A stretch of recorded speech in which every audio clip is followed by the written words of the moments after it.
What is up, guys? It's your boy Naked Speed here, and today I thought I'd cover 33's Tidehunter. You know, it's a good day to be alive. Tundra just won the International, and Wraith Pact and Pipe are broken items.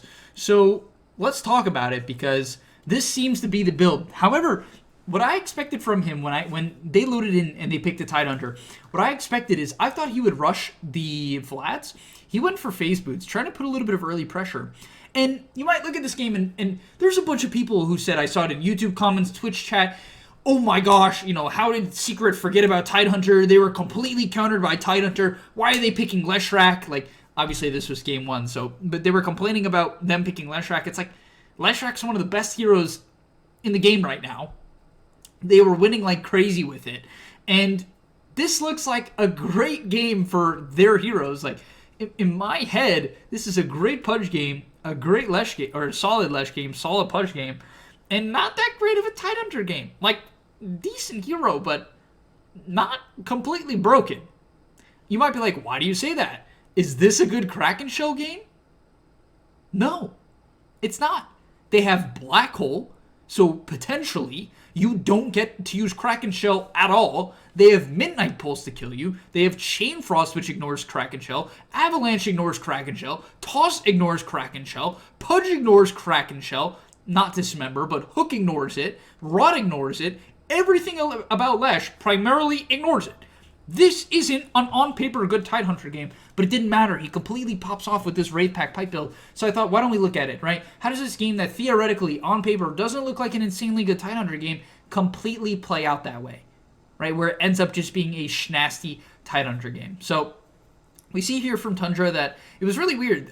For some of the tournament, they opted for Tusk Mirana, and then sometimes they opted for Tiny Mirana, which was, I don't really know why they switched it up. But okay, they go for a pretty standard draft. The only thing I will say that I like about Tidehunter here is that it has heroes built around it that enable it to be a good hero this game.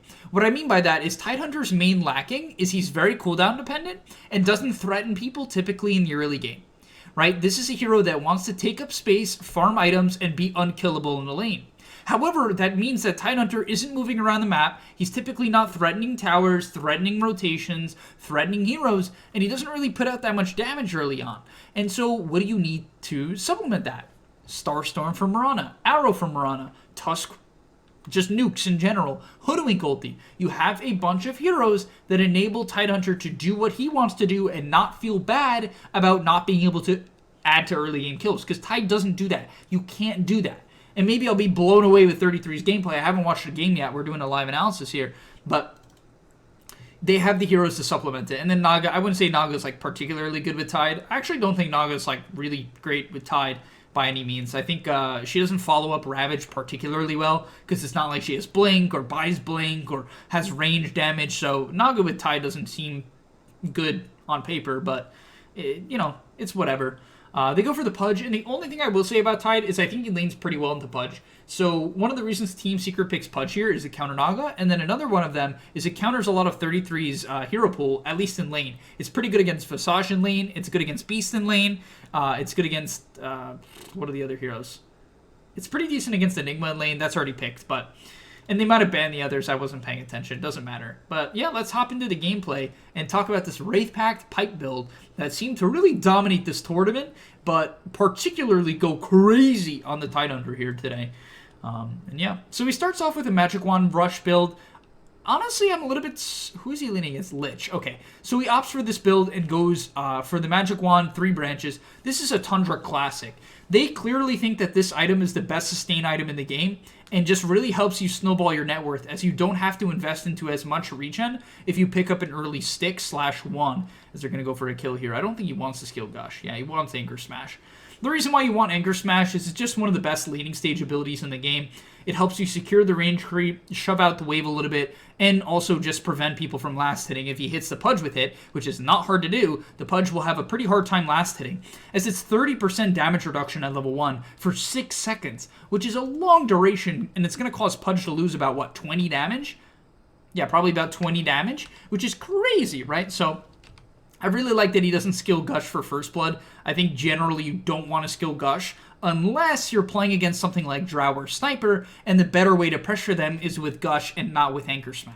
Then from there, funny enough, the first item he ships out is not a set of tangos, rather 2 mangoes. And I've been harping on this for a bit now. I'm personally a huge mango fan. I have been for months now. I personally buy them all the time. And I know this is kind of me jerking myself off, but this is something Tundra has been doing like crazy this tournament. They have bought a heinous amount of mangoes. Mangoes here, and he's buying 2 mangoes. Not even buying a set of tangos. He's buying mangoes. And now, to be fair, his hoodwink, knowing he's going to do this, and they plan this, is buying 6 tangos to start the lane, and will be feeding him, feeding him the tangos. So that's what they're opting to do here. They're going to feed him tangos. He's going to buy mangoes, and mangoes are literally more HP regen per second per gold than a ring of health. So you know how sometimes on Tidehunter you buy ring of health to sustain your game, right? To sustain your lane?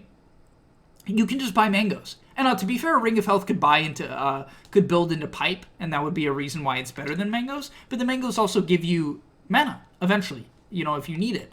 So I just think mangoes are really, really good. I think they're honestly kind of broken in their current state. I'm not going to lie. I straight up think that the item it's not completely OP, but it is a very, very, very good item. So that's what he opts for here. In terms of the early lane, you're not going to do anything crazy. He's not really pressuring Pudge too hard. He's going to pull creep aggro, split the wave, static it under his tower, and then after he statics it under his tower, he's going to pull creep aggro a couple times to make sure that the lane will bounce back towards him and not towards the Pudge. So the next thing they do well in this lane is they synergize their aggression extremely well. And I know it was like a really talked about thing this tournament. Just the synergy between Soxa and 33 is absolutely incredible. These guys are, you know, it feels like it's one person playing both heroes. That's how synergetic they typically are. And it really is the case. For instance here, it seems like a casual gush, but it leads into much more. You know, it turns into an acorn shot, which hits the Pudge twice. A little bit lucky on the bounce, right? Hits the Lich too. But just some casual pressure. Not overcommitting, not going through the creep wave too hard, right? They did a little bit, but not too hard. And they put some casual pressure onto the Pudge, taking advantage of the fact that the hero has really, really bad armor and struggles against the physical damage of Gush and the Acorn Shot. From there, he actually does buy an extra set of tangos. Something that 33 does that most offlaners don't do, that I've personally watched, and I've watched a lot of offlane replays, is one thing that he does is he actually specifically opts to buy late sets of tangos to really put pressure in the lane.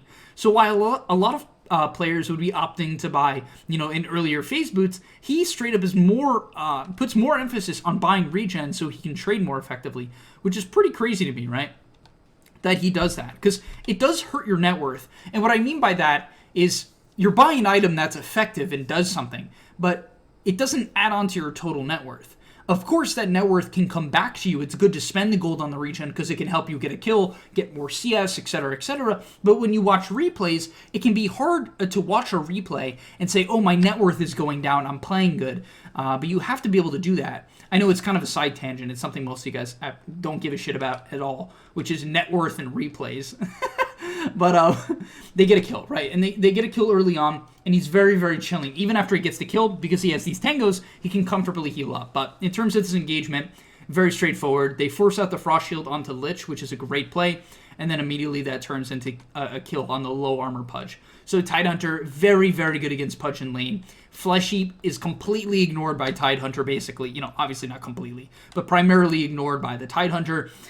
Gush is a hard counter to Tidehunter, and Anchor Smash is pretty against Pudge, and Anchor Smash is pretty good as well. So overall, just a really solid lane matchup. That definitely checks out as Tide being good against Pudge.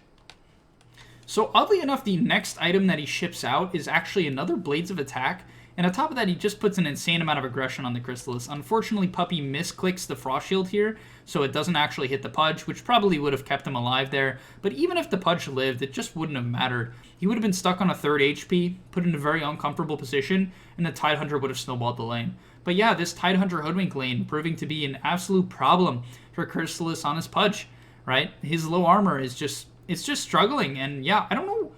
Oh, the Blaze of Attack builds into Vlad's, right. I kind of would have expected him to go Bassi, like prioritize a Bassi, because it helps out the Hoodwink, and he kind of needs the mana, but he opts to go Blades of Attack, just really trying to punish the armor of Pudge. And on top of that, he buys 2 mangoes, which, like, as I said, he puts such an emphasis on freaking over the safe laner. Like, most safe laners, I mean, most off laners, they want to snowball their own game. They want to hit their timings as fast as possible. he doesn't really see it like that. And trust me, he still hits crazy good timings because he's winning the lane so hard. But this Pudge is like, right, this Pudge would probably be like 2,700, 2,800, 2,900 net worth if he doesn't buy as much regen as he does. And I know what I'm saying, like, it sounds kind of insane. It's like, really? Are you telling me tangos and mangoes make that much of a difference? Absolutely, right? Absolutely, because they're way more effective. Regen is way more effective per gold early game than basically any other item. So it really does show as he's able to put some pressure here, even once again, onto the Pudge under the tower. Kind of decides, okay, I don't really want to dive tower. I could get rotated on by the Lesh. It's not like it's some free Tide game where the mid laner doesn't threaten you. Maybe it's like Puck, right? Puck still is annoying, but it's not nearly as threatening as Leshrac. So he's going to play the Amplify farm game, which is basically once a safe laner is kind of unkillable, which is the case in a lot of games, right? Tide can't pressure a lot of heroes. He can kind of pressure Pudge, but even at this point, Pudge can heal with Dismember, so it's sort of a waste of time. Instead, he's going to connect the wave, saves his mana, right? Good hook by the Pudge, and yeah, he'll just amplify farm. So playing for the Wraith Pact timing. We'll skip ahead a little bit here because at this point of the game, it gets pretty boring. He's just clearing the waves and flash farming as much as he can. And I don't know if most of you guys know this, but Anchor Smash works with lifesteal, and so rushing Vlad's is particularly good on Tide because every time you Anchor Smash on heroes or on creeps, it will heal you. It used to be way better against creeps. It's pretty bad against creeps now because creeps give you reduced lifesteal from Morbid Mask or Vlad's or whatever, just any form of lifesteal. Not any form of lifesteal, but Morbid Mask lifesteal. And so it's worse against creeps, but it's really good against the early game pressure from heroes. If someone tries to kill you, or if they try to gank you, and you have maxed out Kraken and a Vlad's or a Morbid Mask and maxed out Anchor Smash, you'll probably be able to live just from life stealing off the heroes that are going on you. And from there, he's not going to rotate out. Pretty basic offlaner Dota 2. Really nothing too crazy here. You just stay in your lane. If you are given the opportunity to sit in your lane and take the tower, sit in your lane and take the tower. It doesn't matter if it takes you 13 minutes, 14 minutes, 15 minutes. Sit in your lane, take the tower. If it's dangerous to take the tower, for instance, if the Lesh isn't showing a bunch, or if you just don't have any backup, then cut the wave and drag it to the camps, right? In that case, cut the wave, drag it to the camps. That's fine too. So basically what I'm telling you is just stick in your lane. I can't stress that enough. Don't over-rotate, as he is going to get pressured a little bit by Nisha here, but he's slightly too tanky for the Lesh to commit for the kill.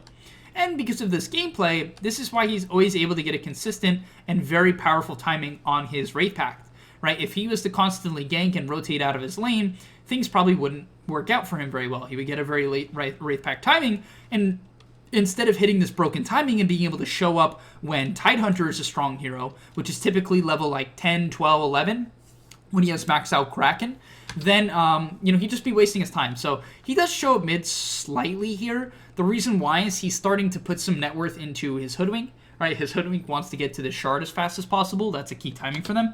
And because he has Wraith Pact, he can kind of look to fight. Right, kind of look to fight. They're forcing it a little bit here. They thought maybe we could hit the arrow into the Lesh. They don't find it. It's fine. Their camps are... Did they block both camps? That was weird. That was really weird. But he does this a lot. And this is a very common trend to notice with 33. Honestly, he does this like every game that I've watched up until now. I doubt it's every game, but like every game I've watched up until now, once he gets Wraith Pact, he leaves his lane and goes mid and tries to pressure mid tower and mid farm. He does this on Beastmaster with Helm of the Overlord 2. He does this. He did it with Enigma on Eidolon's timing, and he's doing it again here. He gets his Wraith Pact, and they force the fight. They blow up the Lesh, and even if they didn't kill the Lesh, they would have been happy to take an engagement. The Wraith Pact is a real problem in the early game. Most team comps can't kill it without overextending, and the radius is so big where it's not out of the attack range, but it's out of comfortable range for most heroes. What I mean by that is, like, let's say something like Lich tries to click it. He's in range for every ability in the game, right? You can't click it.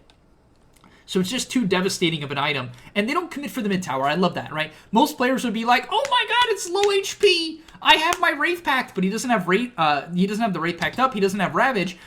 He doesn't have what he needs to pressure the tower. And mid tower is still a dangerous area to fight. They happen to kill the Lesh, which is like most of their early game damage. So he doesn't feel dangerous right away. But eventually he feels threatened. And then I don't know if this is intentional or not, but he currently has 36% magic resist with 1 cloak, and surely he didn't realize that he he buys 2 cloaks, which gives him 40. It does give you 9% more. I don't know if that's intentional. I really don't. It seems bad, considering you should just probably buy a hood, and that would give you more total HP, I think. What is 9% of 1,800? It's like, what, 170? Something like that? 160? I guess that's pretty good for 550 gold, right? It's pretty good. It helps you not get bursted, and they have a lot of ways to kill him from full HP, which technically is better than buying Hooded Defiance. Because if you think about it, if you have a Hooded Defiance and you don't get the active off, for instance, if they Avatos you into a black hole, which is a realistic way for them to kill him, that's how they'll probably try to kill him, then he could die. And in that case, because he's chain stunned, you would rather just have passive cloaks to try to live instead of the active of the hood, right? So, you know, I don't know if this is intentional or not. It could literally just be a mistake, but it's a concept for sure against Tiny and the Enigma, as he's going to look to go mid here. At this point, he's just kind of, he parks himself mid, and the reason why you do this, or would do this, is because you just want to be potentially everywhere. You don't want to soak up too much space. Like, yes, he's clearing mid wave, and he's clearing the occasional camp. He even clears the, oh my god, that's so much Eidolons. So much gold from the Eidolons. He does shift the bottom here, as he's going to now hit the tower. It's pretty funny, he just hits the tower. He's really trying to force the fight on this Wraith Pact timing. And I think that's how Tundra sees Dota. If you have Wraith Pact, you're probably going to win the fight. I know it's stupid, and it sounds really stupid, and I think the item should and will get nerfed, but I think that's how it is, right? For instance, here, the Pudge walks over, he pops his hood just in case they're going to all in him, and he doesn't panic on the Wraith Pact, which is key, because good players will try to bait your Wraith Pact, because they know that it's like a, what is it, a 35-second downtime, I think. So it is a pretty big downtime in which it can get punished, but okay. He's going to rotate back towards mid here. Not farming very much because he wants to be active, looking to cut waves. He's the main guy who can clear the mid wave without being too afraid of dying. As, yeah, he's just going to keep hitting bottom tower. But such an emphasis on this. And, yeah, it does kind of almost feed away his Wraith Pact, which I thought was risky, but sort of baits the Pudge in. And Crystallis commits really hard to try to kill it. Does take a bit of damage from the Chain Frost, but it doesn't matter. It doesn't matter, and yeah, he messed up with the Wraith Pact a bit, which ends up getting it killed. And honestly, that was a huge mistake from 33. I think it ends up killing his team a little bit here, because otherwise it would have been alive, which would be a really big deal if he had a full HP Wraith Pact, which he could have here. So, bit of a mistake. Obviously, don't feed away your Wraith Pact. You always want to put it like behind you when you place it down. Don't put it in front of you. That's stupid, unless there's a very specific reason to do it. But yeah, they go down. And yeah, he's just kind of trying to like set up for his Hoodwink, set up for his Mirana. Nice Ravage there. That was a great Ravage. And the reason why I think that's a great Ravage, even if they don't kill the Lesh, is it protects the Hoodwink, right? It secures the kill onto the Lich, which, onto the Tiny, which is solid, right? It's a kill. And it also secures the Hoodwink staying alive, which is good, right? It's a nice play. And honestly, this hero doesn't really necessarily play that much around Ravage. It's a good ability, and it's obviously strong, but the main reason why you pick your hero in the early game is not Ravage, actually. It's the fact that you can potentially survive or win the lane against Pudge is the reason why they picked it here. Because you're not going to pick Tide every game. Like, this is not a video telling you Tide Hunter is completely OP. Even though that, that probably should be what I make the title, or what Zuko makes the title. Yeah. All right. So moving on ahead, he goes Pipe. Very obvious and straightforward build. AoE damage against 2 heroes that don't rush BKB. And yes, Lesh and Pudge do buy early BKB, but he actually doesn't opt to go for it on Lesh here. He goes for Lotus to deal with, like, Tusk, Snowball, and Naganet. But kind of, I mean, Pudge doesn't rush BKB either. He's so poor. Oh my god. This Pudge is so poor. It's really, really rough, right? He's so underfarmed. It's unfortunate how bad of a game he's having, but yeah, he doesn't buy BKB first item, or like doesn't get it too early because he goes Vanguard Axe, right? And that's quite a bit of net worth. So this Wraith Pact is really devastating early game against both those heroes. And then it's also just like the Pipe is so strong for obvious reasons this game, right? All of Secret's damage is magical. Literally all of it. All of it. Like, all of it is magic damage. So buying a Pipe is just fantastic here, right? It's absolutely fantastic. And they do end up getting gone on, right? So he gets Black Hole. This is kind of what they need to do to kill him, unfortunately. He doesn't get off his Wraith Pact or Pipe. And honestly, if they don't Black Hole him there, I'm not sure he dies. If he gets off Pipe, 1, Wraith Pact, and Anchor Smash, as well as then Ravage when his team gets closer, he might have lived. So, I don't know. I think He gets the black hole. That could transition into a Roche for them now. I don't know if Aegis is still up. I haven't paid enough attention, but that could transition into a Roche. Because you know they don't have hole, right? So you could force it. We'll see what they do. They opt to go for bottom tower. They really put a big emphasis on getting this tower. I don't know if they're trying to just force the fight as 9 gets hooked. That was a great hook. I don't know if they're trying to force fights or if they're just trying to get the outpost. Like, I don't know what their priority is. As he actually draws a huge bubble on the top side. I wonder why. That doesn't seem very specific. As he's going to go back to mid once again. So you can see you don't really jungle. Once you have these items, you don't really prioritize much more. Going for the blink next. I thought he would just buy a shard. Because he's just kind of playing as a frontliner, but okay. Drops the raid pack. They're going to go on to the Pudge. They know he doesn't have BKB, so dropping it is really, really nice. And then he pops the pipe, keeps the illusions alive. And it's important to note that turning on the pipe there was really high skill because it prevents these Naga illusions from getting low and allows the Naga to go in and kill the Pudge without sacrificing our illusions. That's a really great play as they hit a beautiful shards onto Lesh. I don't think it turns into anything, unfortunately, I think. As he's going to hold the Ravage. And I can tell you for a fact, if I put 90%, 95, 99% of Dota players in his position here, they would have ravaged instantly. Like, they can't hold their load, right? They can't keep it in. And that's a big problem as a man. Sorry, that was trash. But either way, the point is that they would have used it right away. And the reason why that's bad is he doesn't have follow-up damage. He doesn't have follow-up damage. Who's his follow-up damage? Is it Naga? No, she's kiting out. Mirror image is on cooldown. He knows that. Is it Mirana? It's okay. It's okay. It's an option. They could maybe Ravage into Arrow here. This guy used Sharpshooter. Tusk used all of his abilities. What's the follow-up? There is none. So the only time he wants to use it here is really if they're in a position to follow up with the arrow or go in with the arrow, or specifically if he's trying to save someone. But he doesn't use it the entire time until now, which honestly you could argue he shouldn't have. Right? So honestly, even here, he probably shouldn't have. It does end up picking up the kill, but let's be real. He didn't really need to kill a Tiny for Ravage. So you can see the discipline, though. And you might be like, how does he know all of these things are on cooldown? You just have to know. You have to be able to just subconsciously pay attention. And I would love to say, oh, you know, there's some secret method to do it. It's just intuition. It's just intuition. Hey, my Miranda just, my Naga went in. She can't just go in and go out. I mean, she can't just keep going. Right? It's not like a Drow. Right? My Tusk uses abilities. Same thing for him. It's a kite in and out hero. Same thing for Mirana and Hoodwink. These heroes can't just keep going and going and going. They have cooldowns. And you have to play around cooldowns when you're ravaging. Right? So you can get the most value. Unless you're protecting your teammates, in which case it doesn't have to be based off cooldowns. You could just save someone. That's an option too. But when it comes to killing people, which would have been the option, which would have been what he was trying to do there, then, yeah. So they take the tower, get the outpost. They're going to go look to fight here. And he picks up the Mage Slayer. And I think, honestly, this Mage Slayer, it seems really, really OP here. I don't think it is. I think the main reason why it's broken in particular here is because the Lesh doesn't go BKB and the Pudge doesn't go BKB, which I was surprised because if you don't go BKB, you get crushed by Wraith Pact and you get crushed by Mage Slayer. And you might be like, oh, but how would they know Tidehunter's going Mage Slayer? I thought Naga was going to buy Mage Slayer. I was shocked to see him go Heart and not Bloodthorn. Because the Mage Slayer is fire this game, but I just think he wants to be a little bit more tanky.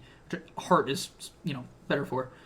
Not by too much, actually. Mage Slayer makes you really survivable, but, you know, not as survivable as Heart. Either way, point being, he buys Mage Slayer, and I think it's mainly because he recognizes that they don't have BKBs. It's like a situational thing, but it's super broken this game. Because they can't really kill the Wraith Pact, and they can't kill him now because of the Pipe in the Wraith Pact, and the Vambrace giving magic resist when it's on strength. It gives him more magic resist, and he already had the cloak, and he has 69% magic resistance. He has 69%. That's crazy. Also, I love the Casual Windlace. I think Casual Windlace is broken. Casual Windlace. No Casual Windlace. I wonder if you had one earlier. No Casual Windlace. Okay. They don't all buy it. I wonder if they all buy it. They don't. But either way, they're going to force a Roche here. They come in, and this is where I was like, oh, Secret has a chance, but that's a great snowball to kite out the Chain Frost. So they burn the Chain Frost, and then from here, they buy enough time for him to get, because Pipe and Wraith Pact were on cooldown, but they buy enough time for him to get both of them off. And then honestly, I even think 33 panics a bit here, because he should have instantly popped the Pipe and the Wraith Pact and his Anchor Smash. He actually waited a full like second and a half to Anchor Smash, which is a bit of a mistake, but once he applies that Anchor Smash here, I don't know why he's not piping. This is a choke. All right, finally he did it. Maybe he was trying to bait them. I don't know. Seems like just him forgetting. There's a lot of shit going on. He's panicking, right? but he puts all of it down, and now he Mage Slayers, and the Anchor Smash applies it, so it hits onto multiple heroes. Even here, I would have liked to see him prioritize hitting the Mage Slayer onto the Lesh again. You know, it's a bit niche, but I think that would have been the optimal play. He could prioritize getting the Rosh afterwards. So, it's just like, that's why everyone lives. It really did. The Mage Slayer was just straight up ownage. I usually don't think this item's good, but considering Pudge has to go close to you, and it will reliably get applied to him multiple times, same thing for Lesh because of how tanky he is, it's good. And the Vlad's is just keeping him up. The Anchor Smash is keeping him alive. They're going to be able to get the Rosh onto 9. Rezo tries to blink in and steal it, but they couldn't get it. He gets one shot. Mage Slayer onto the Lesh again. Pipe Aura on his teammates, keeping them all alive. And yeah, it's just a crazy fight. Itemization completely on point here. And positioning solid as well. Anchor Smash usage wasn't completely optimal. I know I'm nitpicking. It's like, these guys just won TI. Are you really going to tell me that, Speed? Hey, I'm passionate about the optimization of Dota. I'm passionate about the optimization of Dota, all right? I'm not an optimal player. I can tell you that I'm not close to perfect, because whatever perfect is, no one's close to it, I can assure you. But these players are quite damn good, at least for the human standard. And yeah, thank you guys so much for watching. This is going to be about the end of the video. The game is basically done here. They're 20k ahead, 29 minutes in. I mean, this is like... He buys his shard. That was interesting. So if you don't know what the shard does, it lowers the cooldown of Anchor Smash. Oh, it used to. Oh, I'm so stupid. I forgot they changed it. Didn't someone say on the stream that they were sieging with Anchor Smash because of the shard? I'm getting baited so hard. Okay, yeah. No, they changed it to Tendrils of the Deep, which is... it does 50% of Ravage damage and stun. So it's a 1.4 second stun for 225 damage. And it's in an AoE, so it's pretty good. And here, all he's doing is waiting for his team to connect. Right? You can see he just has such good discipline to let his team pick up the DD. And this is why this guy's rank 4 and just winning TI, because most players, once again, kind of like, they just go too early. Instead, he holds his spells, he has discipline, waits the Ravage, and then when the Tusk gets close enough with the DD, then he pops it, right? Also gets lucky on the tiny initiation. But there goes the Pudge, gets completely one-shot. Good black hole. This is a great black hole, but it's just not enough. Pipe comes out, Mage Slayer comes out onto the Lesh. Damage is mitigated. They're going to kill all... Not the best usage of the Tendrils there. Doesn't hit anybody. But, yeah, just a beautiful game. Beautiful execution. Beautiful Tidehunter pick. This worked. I mean, in theory, it didn't look good, but in practice, it counters the Pudge in lane, and then they have to commit so much to kill you because you're buying 2 items that prevent them from killing you as your first 2 items, and it just enables the Naga so well. The AoE damage reduction and the pipe makes Naga be able to play into Pudge and Lesh, where typically the hero can't do shit. It did fine this game, as he buys 3 more mangoes. I love mangoes. Alright, thank you guys so much for watching. Subscribe to the channel if you haven't already. By the way, I'm also taking a few more coaching students one-on-one. I said this on the gameleap channel, but I want to say it again here as well. If you want to do one-on-one coaching, my Discord username is Speed with 3 E's, hashtag 3853. I have a coaching program I run. One of my coaching students literally at the moment went up, I think, almost 1.5k, 2,000 MMR in the span of like a month and a half. And, you know, I'm not going to tell you, like, that's guaranteed. It's not guaranteed. But I can tell you for a fact I've gotten really good at coaching. I can teach you what you need to get to the next level in any role, any hero.